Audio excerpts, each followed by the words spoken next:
Okay, so um, this is Navy Old Salt Gamer. Um, I'm setting up some testing before I go back into my world, and I'm in creative mode here. Let me see if I can I'll load this. I do have this all set up, but I cannot take credit for this, so I am going to pause it. I am testing Elmotrix. Let's talk about cooling. So I'm testing this setup because there was a lot of questions as to whether this still worked or not since atmospheric changes took effect.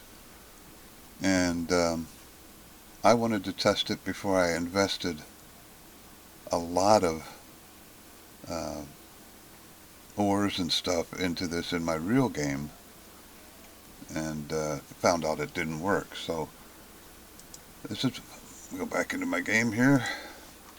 So this is what I got. He says that putting, why am I lagging? Okay, there we go. Putting 9 ACs together and wiring up this way. And this was the confusing part. I had to watch this video a few times to see. Basically, you have the first one set up to take in the atmosphere of Venus. You do have to pre-pressurize these, I found out, and that's why all these passive vents are laying around. I just made a T connection and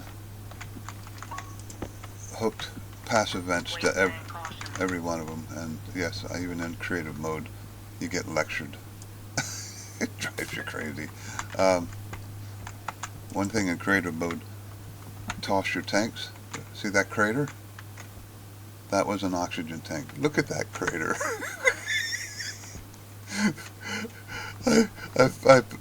I spawned 2 oxygen tanks by accident, and I'm like, I hovered over it, and the pressure was climbing like crazy. I said, you know what? So I threw it over there, and it exploded. Look at that gigantic crater. That's just kind of funny. Anyway, back to the serious side here. So what you do is you set the first one up to the atmosphere of Venus, and just a passive vent. And then to pressurize them, I just hooked a passive vent up to each and every one of these until it came up to a pressure. I mean, the pressure changes. This is 9 ACs, 3, 4, 5, 6, 7, 8, 9 ACs. So this is a pretty big investment, but you kind of have to do it. It's using 780 now. That's in idle mode because everything is stabilized. I've seen it up to 1.4 kilowatts. So you're talking a pretty good power investment. And what you do is, from the first one, from the Martian, yeah, that's 2 videos ago. Venus, atmosphere, you bring it in, you set the first one to 410 degrees. You want to step these down 50 degrees every unit. Next one's 360. And you set up, let me show you this first. You set up a loop. You take the input and the output and loop it into the, I can't remember what that one's called. This is the waste of the next one. So you loop all the inputs into the waste of the next one, and you do that all the way down the line, and over and over and over. Now, again, 10 degrees, 410, and I'm not going to go through them all, 360, 10 degrees, or I'm sorry, 50 degree steps all the way down, and the last one is 10 degrees. And bottom line is, yes, it does work. I have 10.2 degrees down here. So this system, although expensive, seems to be able to cool. Now the question is, and again I left one vent here, of course there's no way I'm going to cool the Venus atmosphere, so I might pause this and enclose this. Um, but, it does take a hit when you try and cool things. But it is obviously cooling. See, it does um, raise the temperature, but it's still working. And it cascades up the system, and it'll eventually recover itself. But obviously it's never going to recover because I'm trying to cool off the entire Venetian atmosphere, so that's not going to work. But just to show it is cooling. So, can I pick these up? No. In creative mode, it's real easy to get a bunch of debris, like accidental oxygen tanks that create craters. That was a lot of fun. I'm thinking, oh my gosh, that's at 10 megs. Get rid of it. Chucked it, and about 30 seconds later, bang! So, enough of the levity. I'm going to take some iron frames, and I'm going to enclose this area here, and then we're going to hook a vent to it and see what happens. So let me pause this, and I'll be back shortly. Okay, so through the magic of the authoring tool, I have encased myself in a cooler. It is 464 Celsius in here. This is a 3, and I hadn't measured it yet. It looks like a 6 square room, 3 by 2, and let's see how long. And I got all this extra stuff that I didn't get rid of. And how long it takes to clean this room off. And see what happens here.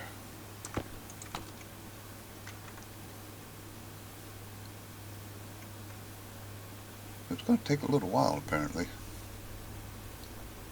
358. Why is the temperature going up? Oh, there we go, 356, 55. So yes, it is going to work. Again, this cascades up, and it'll equalize up the system slowly, and then it'll recover. You can see that the temperature in the last ring here is going up slightly. And that's because as it's going up, it's also going up over here. So it is going to take a little bit of time to cascade up the system and then recover. But it is going down. So it is going to work. But if you try and do this over a long, big room over a long period or a short period, you might be surprised. This is a little bit, 2 squares bigger than my, I think, 1, 2, 3, 4, 5. 1, 2, yeah, this is, so 1 square bigger than my starter room. So as you can see, it is going to take a little while. It's going down.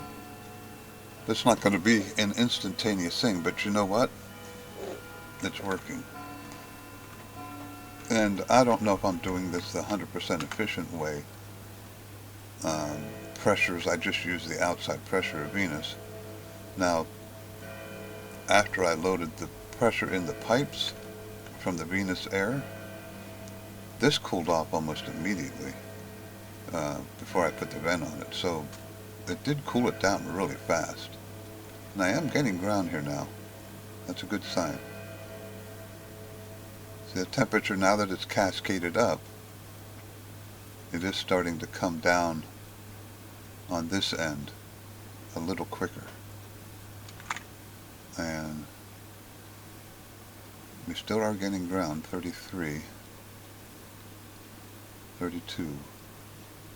So in that time, it's gone down about 20 Celsius. And if I keep seeing this go down faster than this room, then that's telling me that the this room should start going down faster. Now, I only put one radiator on there because I didn't want to overwhelm the system. I guess I could try and add another one. I don't know what at point you do overwhelm everything in here. See, it's going back up again. But we'll try that for a minute. 320s, 25. As long as this temperature in here is cooler than the room, you're going to have cooling.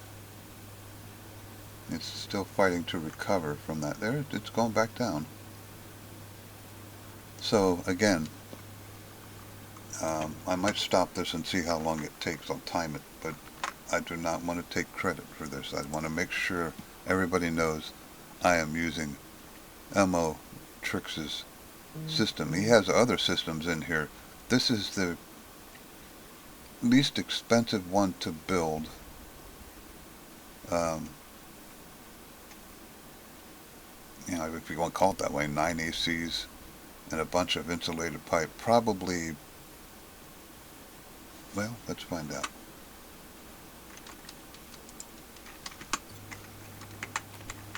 Let's see, 1, 2, 3, 4, 5, 6. Let's use this one because that's the end one. 1, 2, 3, 4, 5, 6, 7, 8, 9, 10. So you're going to need 2, 3, 4, 5, 6, 7, 8, 9, 10. You're going to need 10 pipes. So you're going to need 90 insulated pipes at a minimum. So there goes 90 steel. Probably 100 steel. I have that now, thanks to my last episode. But it's not going to be a cheap build. I kind of think it's going to be a necessary build. And what I'll probably do is, after I get all my ores, I'll sit in my room with my helmet off and sit around in my underwear basically, let my health come back while I'm making all that ore, and I'll just run outside and keep chucking ore into the arc furnace probably, because although I got more air tanks, the more time you sit around. We're down to 410, 49. Okay, so let me pause this. At my house it's now 10:02. So let me pause the video and see exactly how long it takes to cool this room, just for your benefit and mine. It's not going to be an immediate process, so let me pause it and I'll come back. Okay, a couple things I thought of here. The pressure in this room is way too high. So there's more volume of air I'm trying to cool. You're not going to have this inside the room. Maybe I should have set up a way of bringing this down to living temperature, or living pressure, because this is going to be worst case scenario, because I am cooling down 2+ atmospheres. So maybe you could subtract this time in house, but in half. But a better test would have been to put up a power vent and suck this down to maybe 70, 80 kPa, and I think it would have cooled a lot faster. Additionally, my interior room is at 20 Celsius. Now, my ultimate goal is to set this up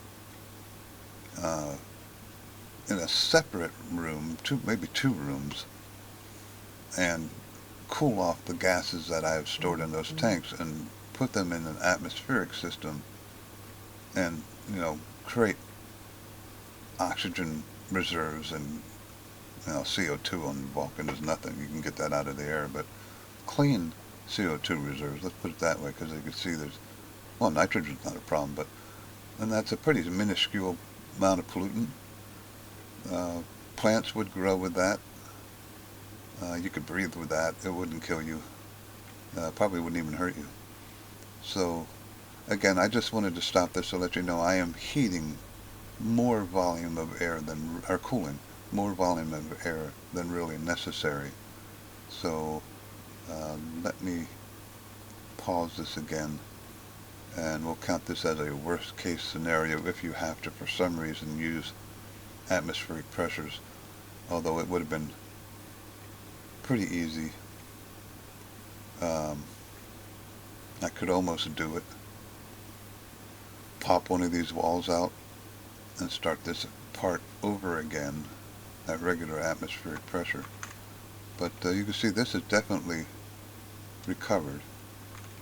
It's going down pretty fast, and each step is a little hotter. Should be about 50 degrees difference.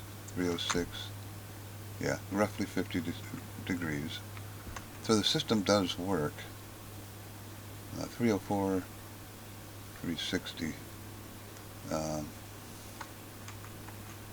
I'm almost tempted to depressurize this room and start this part again, so I think I will. Let's pause this, and I'm going to depressurize this with a pressure vent, or a vent out to, we'll say 90 kPa, and start cooling again. So I'll be right back. Okay, so I ripped out the wall, put a power vent in here, and put it on a passive vent on the outside. So let's depressurize this a little. Let's go down to around 90.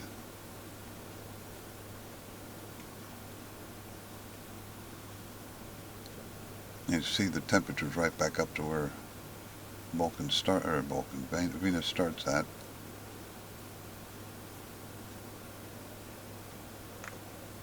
But this is less volume of air, and theoretically it should cool faster, but we'll find out.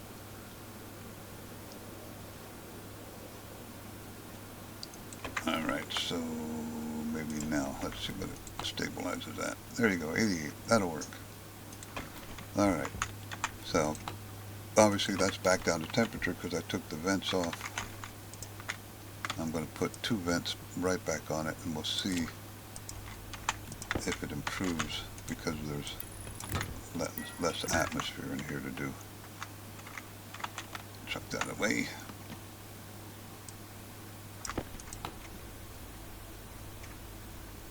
Oh yeah, those seem to be going down. Now of course when I cool the air, the pressure is going to decrease, so that would be a side effect of, if I could bring it back in, but that would bring warm air back in. But I'm already that fast. I'm already down 20 Celsius, so this is definitely a lot faster with less volume of air. And that makes sense. I realized that as I was analyzing this, and I'm like, you know what, I'm at 2.5 atmospheres here. Now this is still in recovery mode.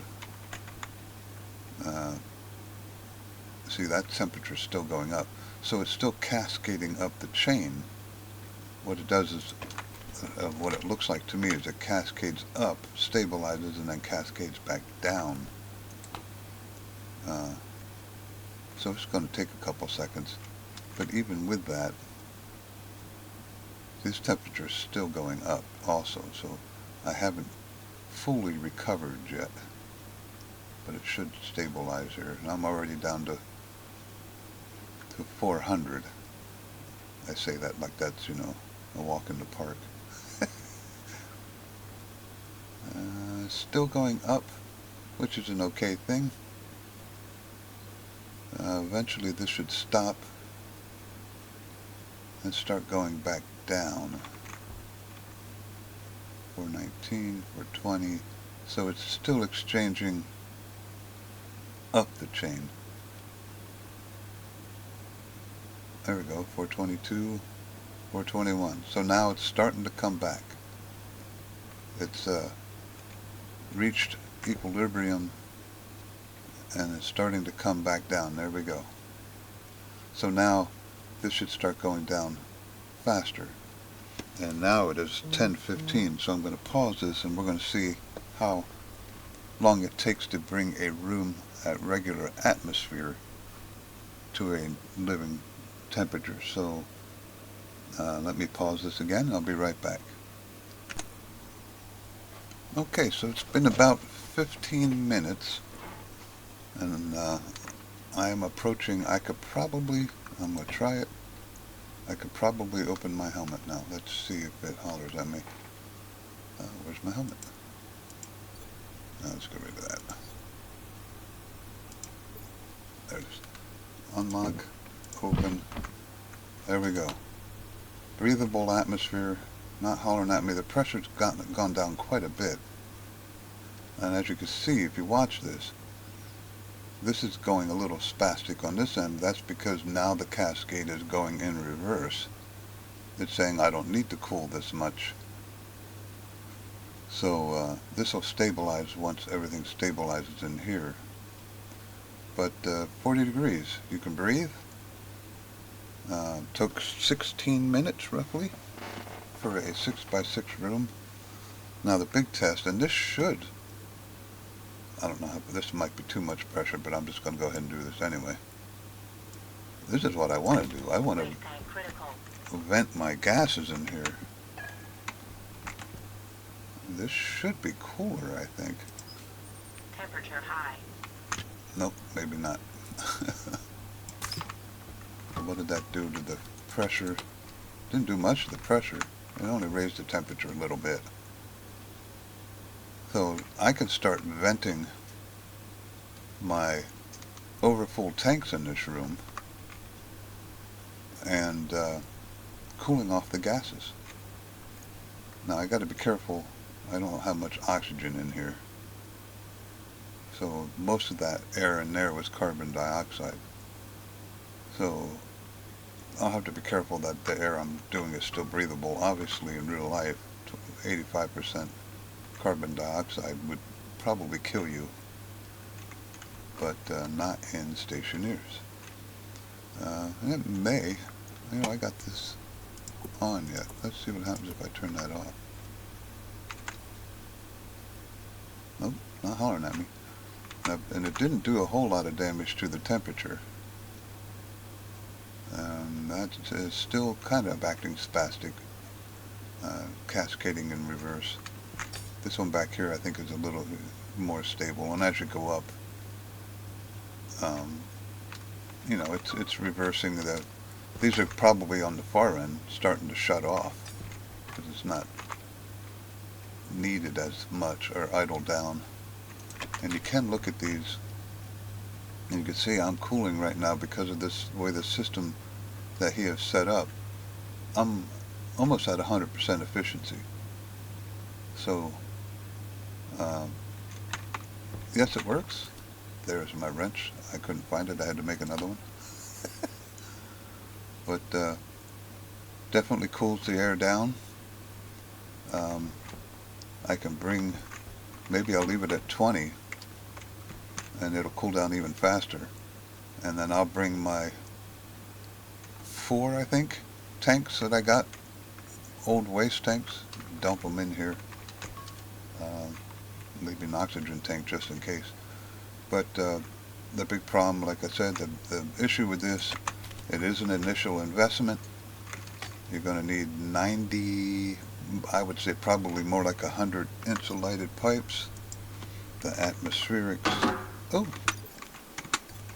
okay, that I'll have to watch. What was that?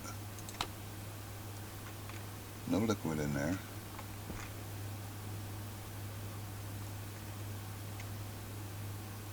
So that must have been a temporary thing. There's no stress on the pipes. Okay, where is that at? Let's watch this for a couple seconds. It's probably because this is dancing around so much. Oh, maybe that's over here actually. No? That is definitely over here.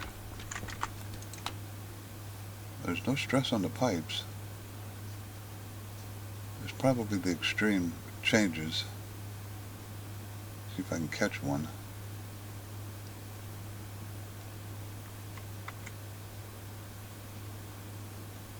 Shouldn't be on that one because that's Those temperatures aren't a problem. This one dips pretty low sometimes.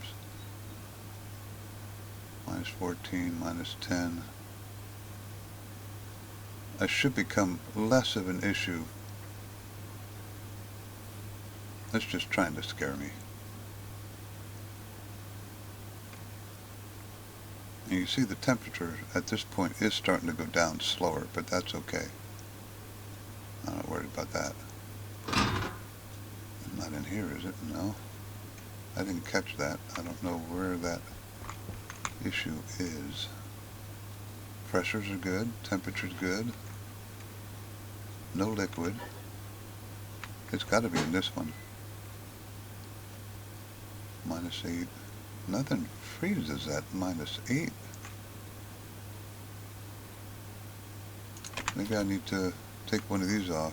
Let it stabilize a little more regular. That didn't seem to make much difference. But anyway, those kind of noises aren't a big deal unless they're constant. And the stresses are at 0. A lot of jumping around, but I'm going to put this back.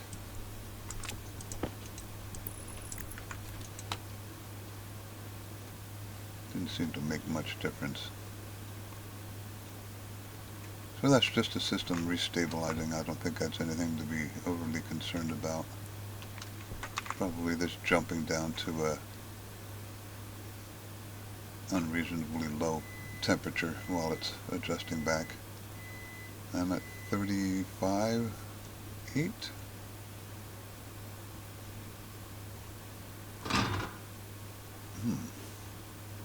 There was a minus 23.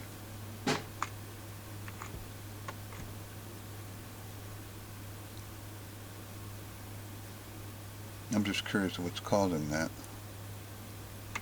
It definitely sounded like it was coming from here. Minus, minus, minus.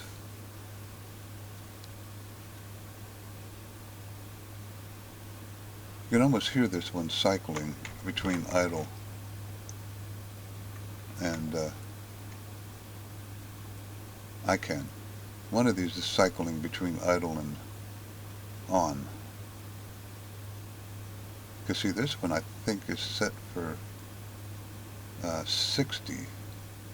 So that one still should be running. This one's set for 10, so this is the one that's constantly cycling on and off. And that's why you got the big jumps between 70 and minus 1. Because this one is constantly going from idle to running.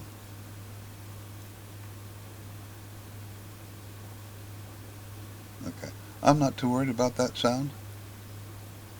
Kind of disheartening, but as long as it's not a pressure or a constant noise, it should be fine. And I'm at 35 here. Starting to go down a little bit slower, which is okay too. Okay, so bottom line, the system does work. It does groan a little bit when it gets to temperature and it's trying to recompensate for I see, it looks like this one is cycling also now. It goes up to 90 and turns back on. Yeah, see, it's off now. That's why the temperature is going up. And then it cycles on, there we go, and knocks it back down. So the good news about that is at this point I am using less power, but the overall cooling slows down.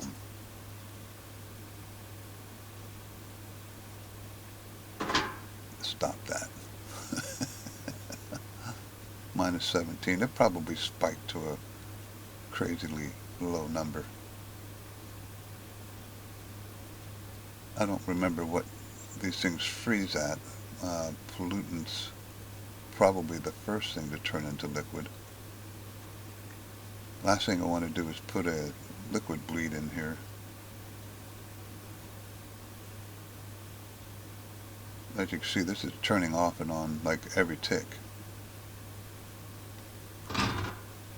Yeah, see, there was a minus 56. The CO2 started to freeze. So it is a very temporary thing. It went down to minus 56, and the CO2 turned to ice. And then it immediately, the next tick corrected itself. So that's not going to be a problem. It's a scary sound, but it will not be a problem. Minus 15. I'm curious if I can catch that again. You can rewind the video and watch it. I'm pretty sure I saw a minus 56 where the CO2 started to freeze.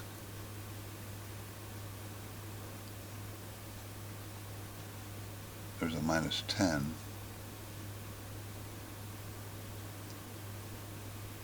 I'm not too worried about that. Temperature's still going down slowly.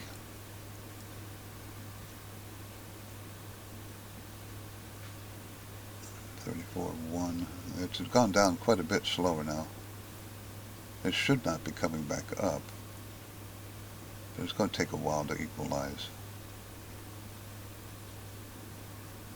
It seems to be holding at 34-ish, 34.1. Where's that tank at? Oh, I picked it back up. So that's not a problem. It's nice to be sitting in here not using any of these two tanks. Okay, I think that's going to end this video. There was some creaking. If you watch that one point there, it did jump to minus 56, and the little snowflake appeared under this, but it was for one tick. Nothing's going to explode for that one tick. Might be some. There's a minus 50. Oh yeah, that's what it is. This is just jumping around a little bit. It's still equalizing. This one's pretty stable. It's still going up to 90. So it's still recovering. We are slowly going down.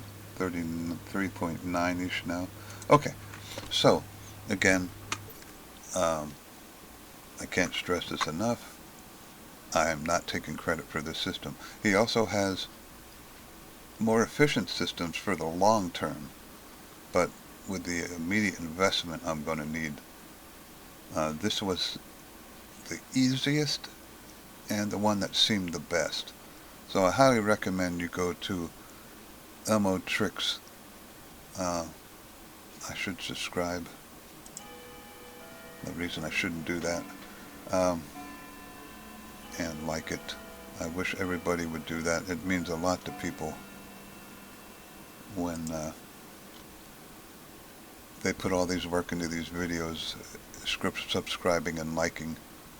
It keeps them, for me, it keeps me motivated. I hope you found this helpful. One last time, plugging Elmotrix. Good job. But there was some discussion, if you look, that this might not still be working, so I wanted to test it in creative mode. And it appears to be working quite well. Couple little scary crunches, but I paused it, so it's not going to be any lower. Okay, this is Navy Old Salt Gamer.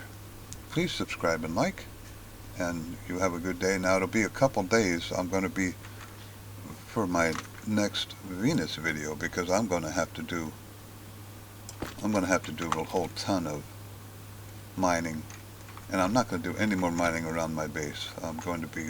I can't stand all the holes. You fall into them, you get stuck. It drives you crazy. So I'm going to be setting up the transmitter, the tracker, and going, a little bit away from my base, as long as my oxygen and stuff is okay. But with my trading system, that should be fine. I can always buy. I have to find something to sell, though, because I still have quite a bit of money. Oh, but eventually it's going to... is there a way to check the damage on these? Does it tell you if it's damaged? I thought it did. So there isn't any damage. It's just that the stress jumps up for one tick.